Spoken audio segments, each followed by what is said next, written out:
everybody, thanks for joining us here on this Wednesday for a look and a detailed look at your Colorado weather forecast. And we're going to have some of that sunshine, but we're going to have this interrupted by afternoon showers and storms again for today, but also for your day tomorrow and for your Friday. But I do have some good news on the horizon. Start things out by taking a look at Denver. We do have sunny skies again midday or so. We're seeing those sunny skies continue for us. Temperatures still on the cool side. In fact, it's really nice outside. We're talking about mid to upper 70s for most of the metro area at this point. But the trouble, you can kind of see it there in southeastern Colorado. We're starting to see a bit more of a monsoonal flow. Showers and storms lifting on in from the south and west. And it'll bring us some trouble later on today. But I think tomorrow could be our biggest day in terms of showers and thunderstorms. We'll spin some of those also on east from Utah and Arizona as well. But for now, hey, we'll take it.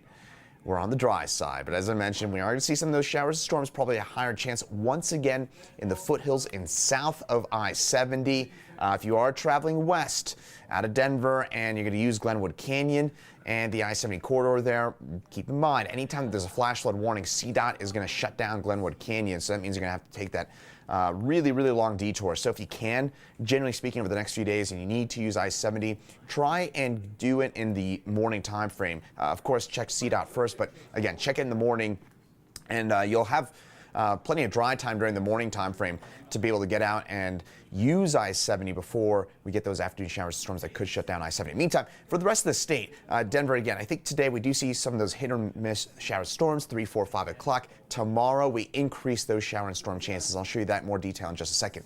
This all in mind, we do need the moisture in western Colorado. It's that kind of double-edged sword, isn't it, where we need the rain, we just don't need it necessarily all at once. The problem is in western Colorado, we do have some shower and storm chances, but it looks like as we kind of gradually work our way through the week that we're going to shift that main chance for showers and storms into eastern parts of the state and kind of eastern continental divide. So maybe we'll see a little improvement on this map as we get into your day tomorrow, as we've seen some beneficial rains in parts of the state. But of course, we've also seen a lot of that rain fall on that scarred landscape, a lot of those wildfire-scarred areas that have been decimated by wildfires, and as a result, the moisture just isn't absorbed, and so you just kind of get all that runoff and a lot of flood issues as a result of that. Meantime, as we get later on through today and tonight, again, we do see those shower storms concentrating in the mountains, probably better chance south of I-70. Then tomorrow, we're going to do it all over again, probably a little earlier with those showers and storms. We'll see those kind of flaring up around noon, maybe 1 o'clock or so. And then, as I mentioned, Denver and the Front Range, a better chance for seeing those shower storms for tomorrow than today. Meantime, current temperature, mid-70s for us in Denver. Ooh, that is nice. You're doing some hiking up in the mountains. It is gorgeous, at least if you're not getting any of that rainfall, but a lot of 60s, maybe some low 70s, and then the eastern plains getting close to 80 degrees. We'll get those temperatures into those low to maybe even mid 80s later on today in the eastern plains, including Denver, where we're expecting a high of 83 for us here in the Mile High City. Again, in the mountains, a lot of 60s and 70s for us. Grand Junction, as usual, the western slope, a hot spot with a high of 86. And by the way, Grand Junction in the southwestern part of the state, I think we're going to be mainly on the dry side later on this afternoon. So tonight, once again, shower storms, they'll most likely clear on out by about 6, 7 o'clock for most of us. Eastern Plains, Fort Morgan, Lima on east, holding on to those a little later on. Sunsets at 8:31. You won't really start to feel that sunset start to get earlier until probably kind of late July, early August, when you'll start to see those kind of more 8 o'clock, 7:45 sunsets. That's neither here nor there. All right, in terms of tomorrow, we'll get those temperatures back up into the low 80s. By the way, we're at 5 straight days below 80 degrees for a high temperature. That is certainly pretty unusual for this time of year. We're normally at 86, 87 this time of year. Denver's official average high temperature for today is 87 degrees. So again, we're normally warmer than this, but hey, 80 degrees, I'd say that's feeling summer-like at the very least, but we do have that chance for showers and storms, and it's going to be pretty widespread. 5, 6 o'clock tomorrow, we're going to have plenty of storms around. Closer look at that. Again, we'll start things off on a dry note tomorrow, but watch what happens by about kind of noon, 1 o'clock. We're starting to see those shower storms develop in the foothills. They'll roll on down to the Front Range, and right around rush hour, I know, wonderful timing here, Mother Nature.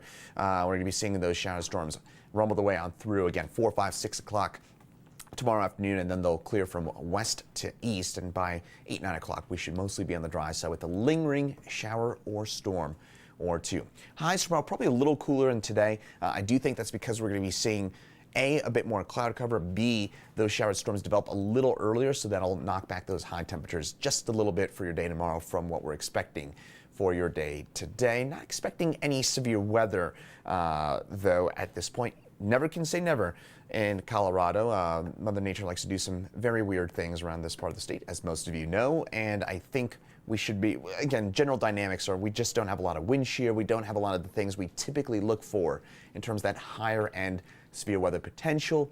That said, 1 or 2 storms could turn severe. Main threat, by the way, would be flooding for those of you looking at that. More on that in just a second. Meantime, Saturday and Sunday, of course, a lot of eyes on that 4th of July, that holiday weekend forecast.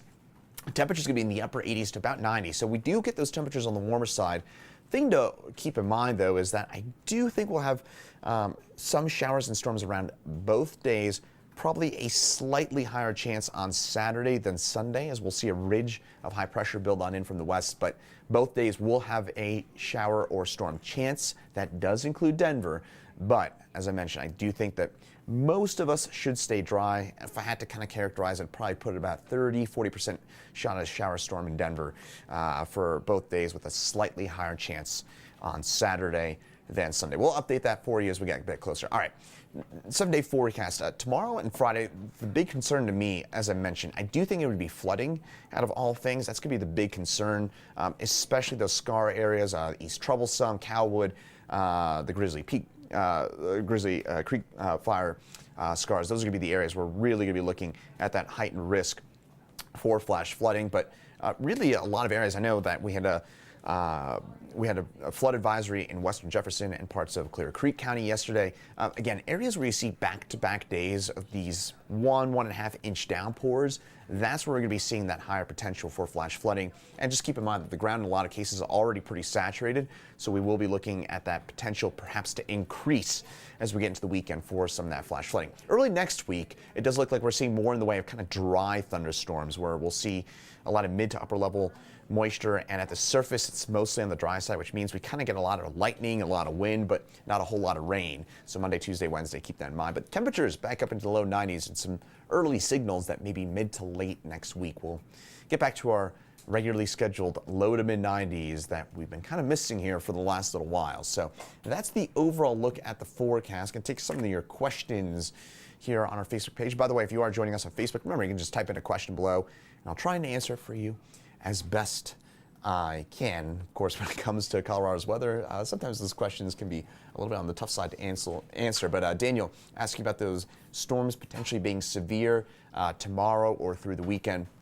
The severe weather potential is going to be pretty low through the weekend. So that's the good news. The bad news is the flood potential is the big thing to watch for. As I mentioned, we've seen, obviously, if you're joining us here from Colorado or you've been paying attention to Colorado's weather, the last kind of 3 to 5 days, depending on exactly where you are in the state, we have seen quite a few showers and thunderstorms. So that's already kind of put in, saturate the ground. And you start seeing those same showers and storms over the same areas again and again and again. And that's where you start getting into that increasing potential for flooding. But the main risk, and all eyes will be on the scar areas. It's going to be the wildfire scar areas where we have that highest potential for flooding. Severe weather, again, you never say never in Colorado, but the overall parameters don't appear to be there for large hail, damaging winds. 1 or 2 storms each day could turn severe, but for the most part, this is going to be mostly a flood threat. And in fact, they're kind of tied in. If you're kind of curious on a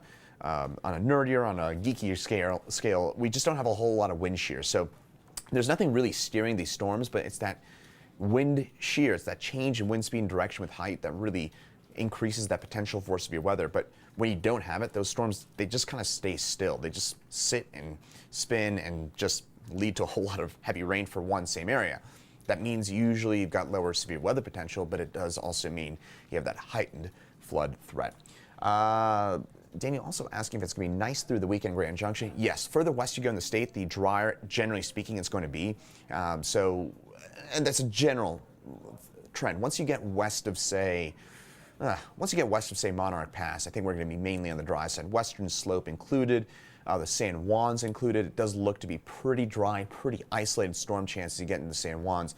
And I think we're basically bone dry for places like Rifle, Meeker, Craig, down through Grand Junction and the western slope of Mesa County. So we're going to be dry out there. So if you are heading out that way, keep that in mind. But of course, the further west you go, remember, here, folks, and we cannot emphasize this enough, the further west you go in the state, the worse the drought situation is. If you're joining us from Denver and the Front Range, we have no real drought issues, not at all, I should say.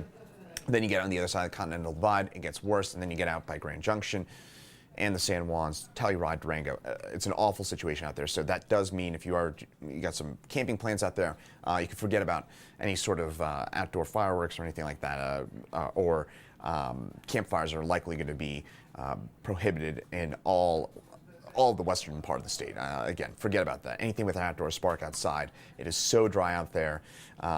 It's an unfortunate situation, but just keep that in mind if you're joining us or heading out to western Colorado this weekend. And that looks like that does it for the questions. So thanks to everybody for joining us here on 9 News Watch and on Facebook. I'm Meteorologist Chris Bianchi, and hopefully you have a great rest of your day.